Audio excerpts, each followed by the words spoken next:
नमस्कार, आप जुड़े हैं मुद्दे की बात में कृष्ण कौशिक के साथ। आज बात करेंगे हम, हमारे साथ शहीद भगत सिंह शहीद आजम के प्रपौत्र यादविंदर सिंह मौजूद हैं।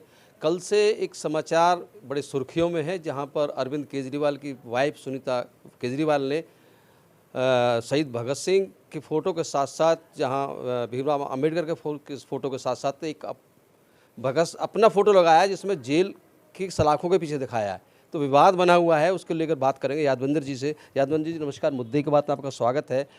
अक्सर पीछे देखा जाता है, केजरीवाल जी 2 फोटो लगाए अपने पीछे होते, प्रेस कॉन्फ्रेंस करते थे अपने कार्यालय में, एक भीमराव अम्बेडकर और शहीद आजम भगत सिंह। लेकिन कल एक नई तस्वीर देखने में सामने आई कि सुनीता केजरीवाल ने पीछे सेंटर में केजरीवाल का फ़ोटो लगाया हुआ है, जिसमें सलाखों के पीछे दिखाया हुआ है। इसको लेके क्या कहेंगे आप? देखिए, ये फ़ोटो देख के बहुत अफ़सोस हुआ। जैसे अभी आपने कहा कि एक तरफ शहीद आज़म भगत सिंह जी का चित्र है, दूसरी तरफ अंबेडकर जी का है और बीच में अरविंद केजरीवाल जी का है। देखिए, वर्तमान परिप्रेक्ष्य में जो राजनीति का स्तर है, तो मैं ऐसा नहीं मानता कि हमारा कोई भी पॉलिटिशियन इस स्तर का है कि उसकी तुलना भगत सिंह जी या बाबा साहब अंबेडकर जी के साथ की जा सकती है। तो मैं कहूँगा ये एक गलत दुस्साहस उन्होंने किया है उन शहीदों की गरिमा को ख़राब करने के लिए।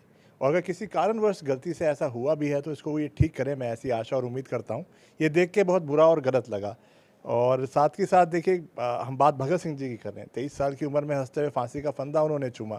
आज हर घर कहता है कि हमारे घर में भगत सिंह जैसा नौजवान या बच्चा होना चाहिए। तो उनका बाल काल से लेके पूरा शहादत तक का जो समय है, हमेशा उदाहरण के रूप में रहा है। और उनका जो त्याग था, कोई व्यक्तिगत नहीं था, उनका त्याग सारे समाज के लिए था, सारे देश के लिए था। पर जो राजनीति का स्तर है, दलगत राजनीति का जो स्तर है, उसको देख के बुरा लगता है। वो अपने व्यक्तिगत लाभ के लिए करी जाती है, जो आजकल देश में हो रहा है। तो इस तरह की चीज़ें नहीं होनी चाहिए। मैं तो यही कहूँगा, आम आदमी पार्टी इसको ठीक करे, इस चीज़ को, इस गलत चीज़ को सुधारे। एक सवाल और है यादविंदर जी, क्योंकि शहीद आजम ने सर्वोच्च बलिदान दिया देश के लिए अपना। जी। क्योंकि अगर कोई भी शहीद अपना प्राणों की आहुति देता है तो इससे बड़ा बलिदान कुछ हो नहीं सकता। लेकिन आज के दौर में जब आप पीछे सालों से सुनते आ रहे हैं, जब भ्रष्टाचार के केस उजागर होते हैं, जी। तो किस तरह की फीलिंग आपके मन में आती है? क्या सोचते होंगे? बहुत अफसोस होता है कि इस हिंदुस्तान के लिए तो उन्होंने शहादत नहीं दी थी। 23 साल की जवानी हंसते हुए कुर्बान इस हिंदुस्तान के लिए तो नहीं दी थी। तो इस तरह के केस जब आते हैं तो बहुत बुरा लगता है। और जैसे आपने केस की अगर बात करी, तो अरविंद केजरीवाल जी के ऊपर क्या आरोप लगा है, आपको जानते हैं। उनको शराब घोटाले के अंदर एक चार्ज किया गया है या जेल में रखा गया है, जिसकी अभी जांच चल भी रही है, जिसमें कोर्ट में कार्रवाई चल रही है। तो ये देख के बहुत बुरा लगता है। तो इसलिए मैं कह रहा हूँ, वो तुलना बनती ही नहीं।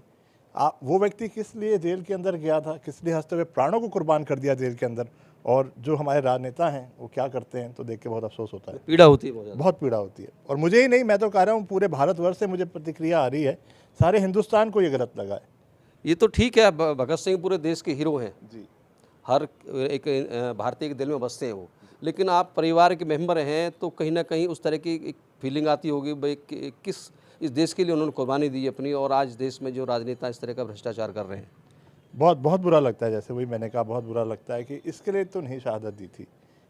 पहले अंग्रेज़ों ने लूटा भारत को, और अब इस तरह के गलत काले अंग्रेज़ भ्रष्टाचार के रूप में भारत को लूट रहे हैं। तो बहुत बुरा लगता है, बहुत बुरा लगता है और अफसोस होता है। जी। धन्यवाद यादविंदर जी। आप सुन रहे थे, यादविंदर जी हैं, प्रपौत्र शहीद आजम भगत सिंह के प्रपौत्र हैं।